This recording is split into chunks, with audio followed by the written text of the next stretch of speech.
Hello and welcome back to the Villa Filler podcast. I'm here as always, my good friend Dan Wiseman. Dan, when we started this YouTube channel, God, what must be like 7 or 8 years ago, and we started this podcast, Aston Villa were firmly stuck in the Championship. And we were previewing games like Rotherham at home, Wigan away. And now we've got the opportunity, mate, to be previewing European football matches for our football club. It's absolutely amazing. It doesn't matter that it's Hibernian. All that matters is we're in the Europa Conference League. And let's just take a minute to reflect on how far we've come. Since personally, mate, this is pretty crazy, right? The journey that we've been on this podcast. Yeah, it really is, mate. It really is. I was looking back through some of our old videos today, and there are some absolute belters, mate. Some absolute belters, like almost ones where like I'm looking at it like we might regret this being on the internet in a few years. Like some of the Barnets on display are absolutely terrible. I used to film on my sofa. Mate, looking back, like going back to like the John Terry announcement video and all sorts of stuff. But yeah, it's been a lot of fun, mate. And it's nice that I sort of think that with like the whole McGinn element, there's quite a nice kind of full circle element to a lot of this. And yeah, it's one where, to be sat here talking about European football, it's great for everybody. Like we get to talk about this. You guys at home, you get more content. You'd never be getting previews and post matches midweek, and then at the weekends, you're going to be getting at points like 4 or 5 episodes a week of the Villa Filler podcast. And if that's not what everybody loves to hear, I don't know what is. Absolutely, mate. The content train is in full swing. It's left the station, and these previews are probably going to be some of the trickiest previews we've done. I mean, there were times in the Championship, mate, where we were talking about teams and players, and the statistics just weren't really there at the time. And things have obviously got better now, and data is much easier to access and analyze. But some of the teams that we may come up against on this journey are certainly going to throw some curveballs at us, mate. But I mean, thankfully, Hibs isn't too far from home. So we've been able to collate enough information. Dan and I have just been spending the past hour and a half or so, just while Monday Night Football's been on, getting ourselves up to date, just knee deep in Hibernian, so as we can give you guys the context that you need and deserve as we come into this monumentous game. And it's one that's going to be actually quite interesting. I don't think many people realise this, but Lee Johnson is currently Hibernian's manager. Lee Johnson, who famously said that we beat Bristol because we had 2 home ends behind the goal. There's a lot of history in this fixture, and boy, have we come a long way since that comment. But the Hibs fans aren't entirely sold on Lee Johnson, and it's not difficult to understand why, really. He's a pretty average manager. I felt like probably at the time when he was at Bristol, mate, he was doing a good job. And Bristol were, they were sort of buoyant in the Championship, but he's taken other jobs since then. He's been at Sunderland, I believe. He's now at Hibs. And I mean, they almost crashed out of this very competition in Andorra, didn't they, mate? Only a couple of weeks ago. Yes, they did. They did, which is a perfect time for me to throw in one of the few Hibernian stats I've managed to collate during my Monday Night Football research. And this is the closest Hibs have been to European football in terms of like the proper rounds since 2005-2006, when they almost made it into the UEFA Cup group stages. They were looking for a win over Dnipro, which they didn't get, unfortunately. So the Scottish side have been without the group stages of European competition ever since then. So this is a pretty big deal for them. And you imagine for their fan base and everything like that, we've kind of been looking a little bit into their team, kind of shuffling around the formation. Sometimes it's 4-4-2, sometimes they go with the 3-back. There are a few names that you can sort of pick out. Adam Lafondra, bit of a sort of Premier League throwback. Yeah, he plays up front for them. David Marshall's in goal, who's got a fair few Scotland caps. Martin Boyle, you've got the likes of on the bench, Will Fish, who played for United's youth team. I believe he made a couple of appearances in the Premier League for the first team as well. So there are a few, recognisable names on display from an English football point of view. But yeah, I think going into this one at home, they're, albeit an unlikely 180 minutes away from the proper rounds of a European competition, but this is the closest they've come in a long time, and this is what the Conference League is all about, is to give these sides a chance to sniff at European competition. And Hibs have got a lot closer than ever before. This is they didn't really seem all too confident they'd get past the Luzerne, to be honest with you. Like, judging by the kind of discourse amongst their fan base, they were not too, when the draw got made and it was us, them or Hibs that we were going to be facing, there was a lot of sort of Hibs fans like, oh, don't worry about it, like, get your suitcase ready, you're off to Switzerland sort of thing. But they've come through that tie, and so there's a lot riding on this for them. But this is what is the beautiful thing about European football, right? Everything would point towards Aston Villa comfortably making it through here, but it's the intangibles that get thrown up. We're in a new city, we're going to be playing against a crowd, 20,000 people, that is going to be incredibly hostile. They're going to be incredibly up for it, just because, as you say, mate, they're so close to making history. And I couldn't tell you the last time Hibs played a side as big as Aston Villa.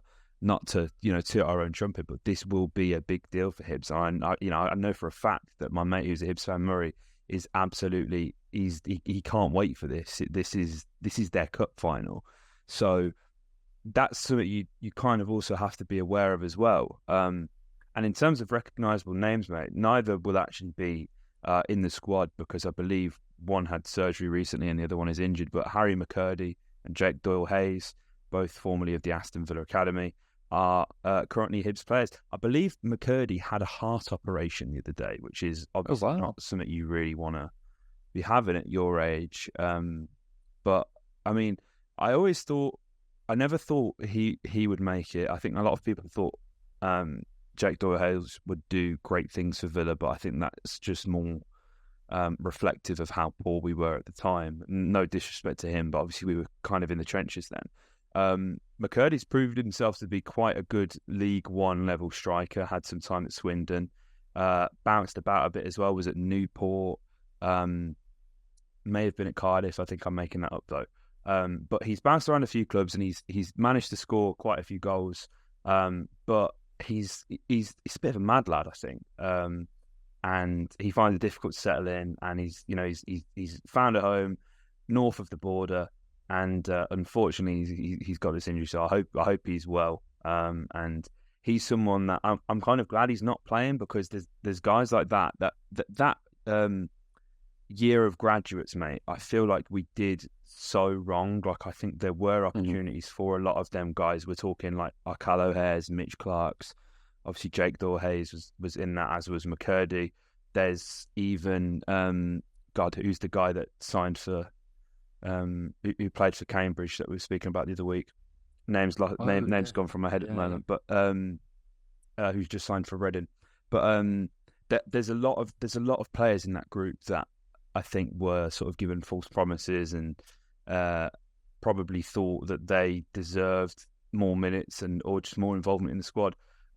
So probably just as well that he's not in, because I feel like whenever we're in them kind of situations, like, them players always end up scoring against us. Obviously wish him well with the recovery and stuff like that. But I'm so excited about this, mate. I don't want to get carried away, and I don't want to wish the tie away, because, as you said, mate, rightfully, there's still 180 minutes at least of football to be played before anything's confirmed and Aston Villa have made the group stages. And the tie's actually set up really nicely. You always want to be coming into a two-legged tie. You want that home tie as the second leg. You want to be able to, if you are on the back foot, be able to regain your position in that tie at home with your own fans behind you. And it's worked out really well for us, hasn't it, mate, how this has fallen? Yeah, absolutely. I mean, that is a really nice kind of safety blanket, isn't it? That if things don't go totally to plan in the first leg, that you can fall back on what is now a sold out Villa Park to come home to put things right, hopefully. But it is worth saying that obviously this weekend we have Burnley, the weekend after we have Liverpool away, I believe. So, in terms of how those fixtures have fallen, we need to really have this wrapped up, ideally, so that, we can kind of rotate and have one eye on that Liverpool game of the weekend, knowing that everything is kind of said and done. It would be nice to be in that kind of position, but it won't be easy to go and get an Easter Road, a win at Easter Road, there's. I was kind of looking into Lee Johnson's tenure and everything like that and how they've been doing. And since he took over there, they've only failed to find the net in 3 competitive home matches under him. They're all in defeats against Hearts, Ross County and Celtic. So they're usually good value to score at home under him.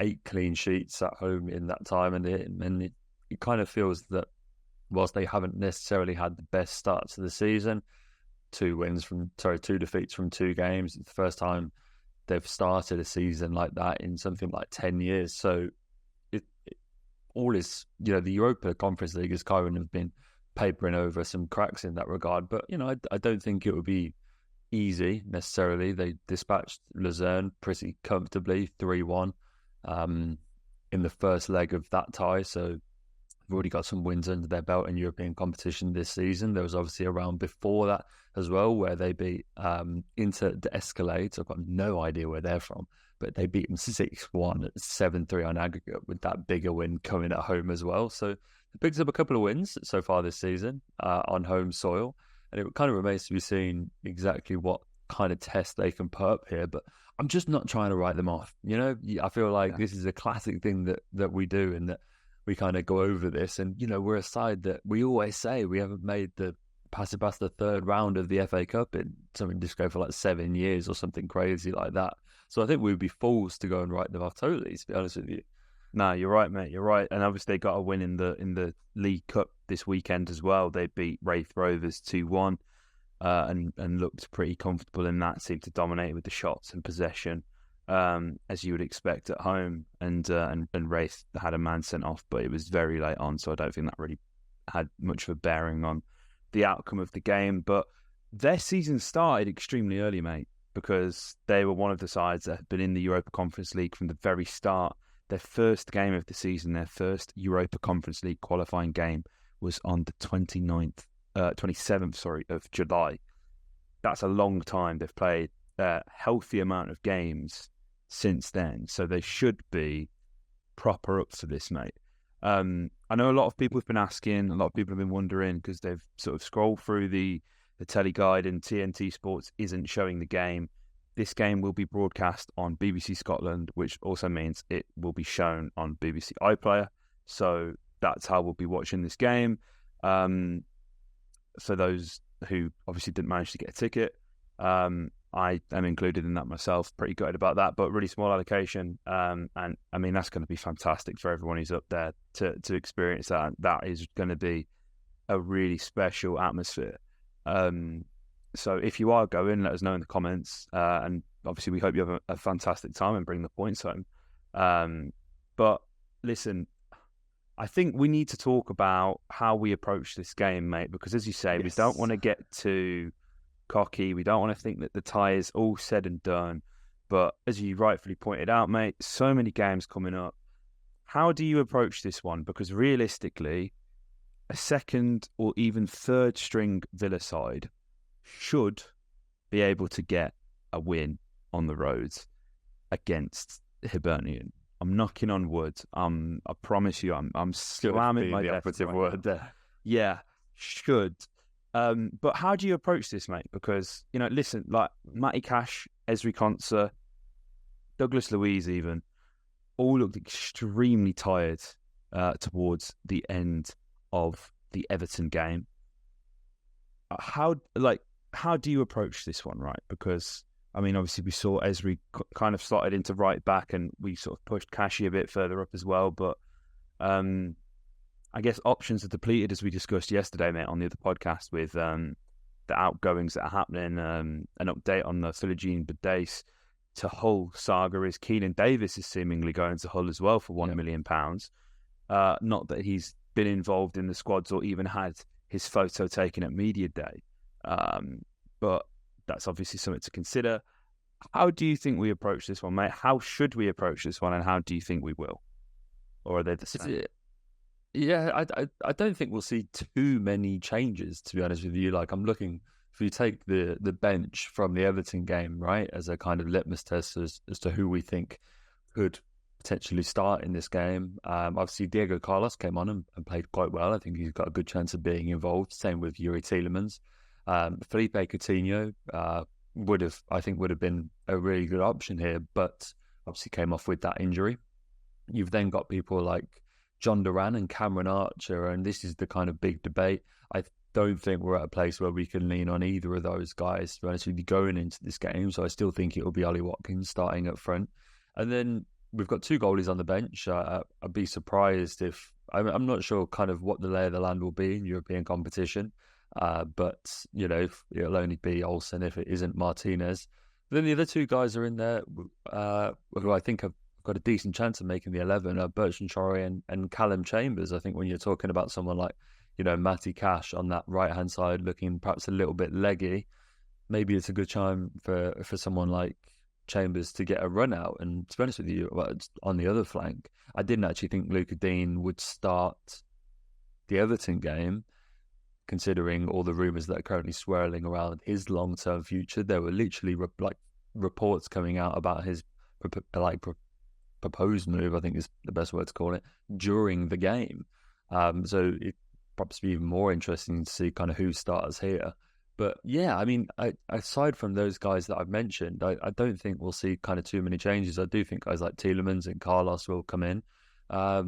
Maybe someone like Bertrand Traore too. But yeah, I mean, as we were kind of saying the other day, that, in terms of, as you say, a second or third string Villa 11, I'm not really sure what that looks like. No, it's a fairly depleted squad at the moment. It's thin. I think the squad obviously looks way healthier with even half of the players that we've got injured back fit. The squad looks significantly healthier. So I don't think there's too much work that does need to be done in the transfer market. I would like to see Acuna and a right back and probably another striker, but I think that depends on outgoings and whatnot. But I think those three things will happen before the end of the window. But as for who I'd love to see Diego. It'd be good for Chambers to get a start. I think it'd be good for just squad morale. Be good to keep him up. But I also think as well, someone like Matty Cash is probably going to be more effective in this game coming off the bench at sort of 65, 70 minutes. And, just being able to maybe even playing in a more advanced position as he did at the end of the Everton game and just really just try and stretch them. I think that would be wouldn't be the worst thing, especially when you consider the sort of lack of pace that I think we probably have on the bench now. Nothing's really been said on Leon, who obviously looked like he limped off the other day, aside from the fact that he shoved somebody in the hospitality section, allegedly, as the police are investigating that. So God knows what's going to happen there. But there's not a lot of pace to come off the bench. So I wouldn't necessarily be opposed to giving Kashi that little bit of a rest and then give him a 30-minute run out towards the end to, as I say, really try and stretch the Hibs defence. And I feel like Diego probably has earned his start as well. It'd be a shame. I thought Konsa was fine. I thought Konsa was good. I thought he bounced back from the mistakes that he made in that Newcastle game. But again, you're looking to get minutes into guys, and Diego, it shouldn't even be a conversation, really, should it? Who's better, or are we weaker for starting Diego? That's just completely ludicrous. This is a guy who has obviously won the Europa League, knows what it takes, and should be more than capable of starting this game, in my opinion, mate.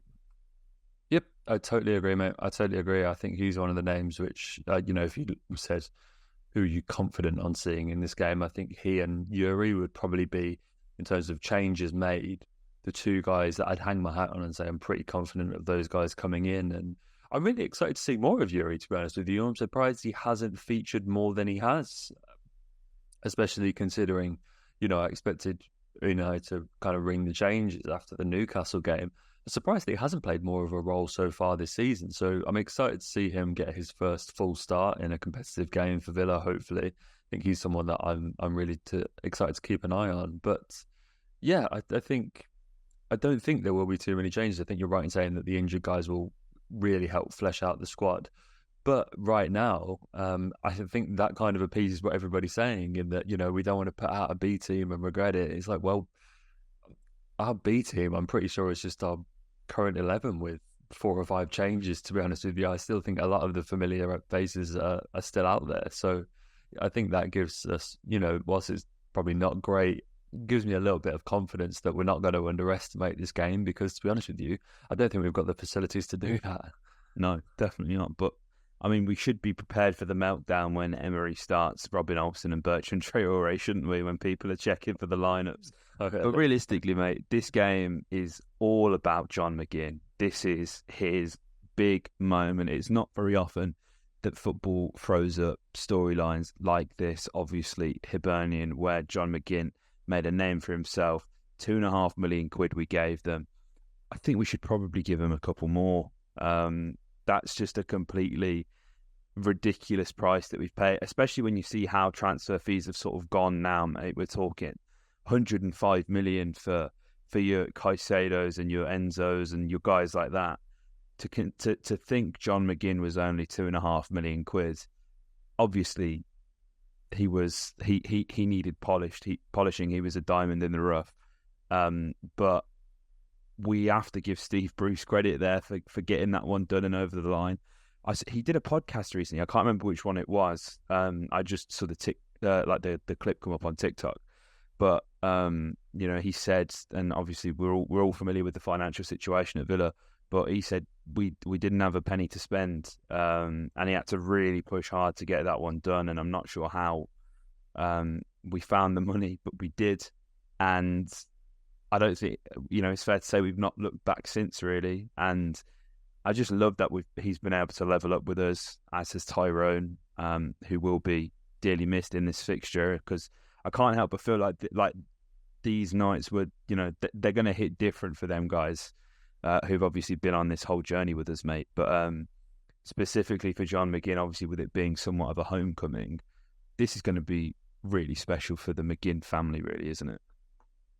Yeah, I mean, how amazing is this? How amazing. What a story to kind of leave Scotland, this club that meant so much to him, that, he's always kept one eye on, even since he's been at Villa. There's obviously a lot of he's always on his social media talking about Hibs and everything like that. Clearly a club that means so much to him.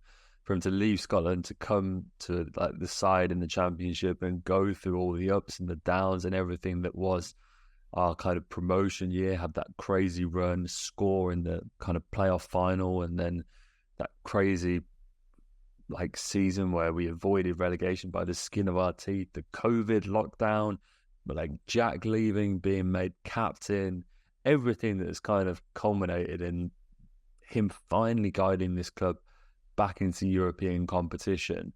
And the first game takes him right back to where it all began. It's, to be honest with you, I'm quite glad that's happened, actually, because it gives me a reason to be excited about the fact that we've waited 13 years to play in European competition and been dealt a trip to bloody Scotland.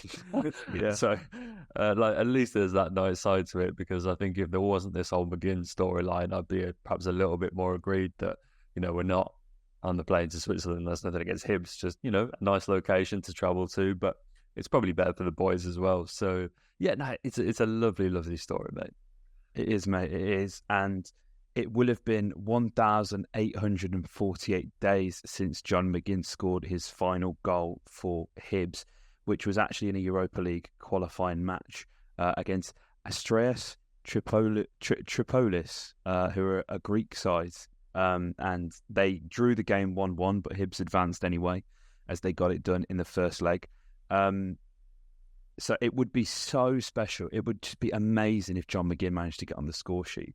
1,848 days since his final Hibs goal. That would be really special, mate. It's all about him. It's all about him. Let's celebrate John McGinn and hopefully get the win, mate. I'm going to have to ask you a score prediction before we wrap this up, mate. We need a score prediction. Obviously, I'm hoping that this is sort of relatively easy and we can wrap this up nicely in this leg. But it may not end up being like that. No, it may not. It's going to be a really interesting game. It's going to be a really interesting game. Like my last kind of stat on this game is not even a stat really. In all my digging around for the game, because I could find very little like tangible, especially you've got this kind of tie, two sides that don't really compete in the same. A lot of the stats don't correlate. It's difficult to find stats anyway because we're only a few games into the season. So I did a little dive into the referee. He's a Spanish ref, Ricardo de Borjas Bengoechea, and he was the he's refereed El Clásicos and everything like that. So let's hope we get some good officiating on Wednesday night. But he was also at the centre of the whole. Do you remember the carnage at the Mestalla last season? Those terrible scenes with Vinny Jr. and the racial abuse that was coming from the stands. Like he gave Vinny the card. It's that referee. So he's quite a high-profile character. Didn't handle that occasion too well. So let's hope he has a better night on Wednesday.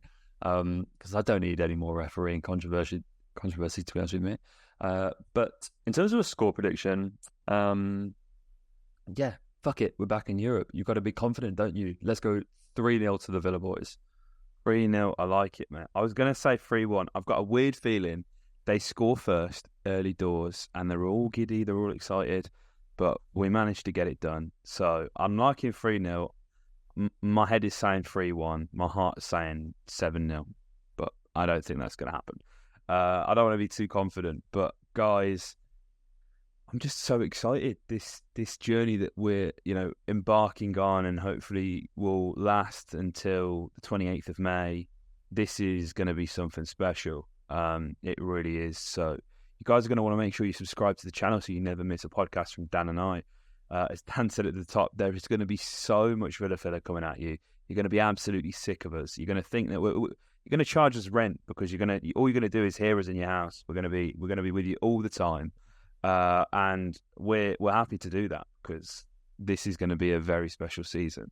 So if you haven't already, make sure you do subscribe to the channel. There's currently about 48% of you guys watching this right now that aren't subscribed. So make sure you subscribe, hit the bell button. You'll never miss a podcast. So yeah, like, comment, subscribe, and up the Villa.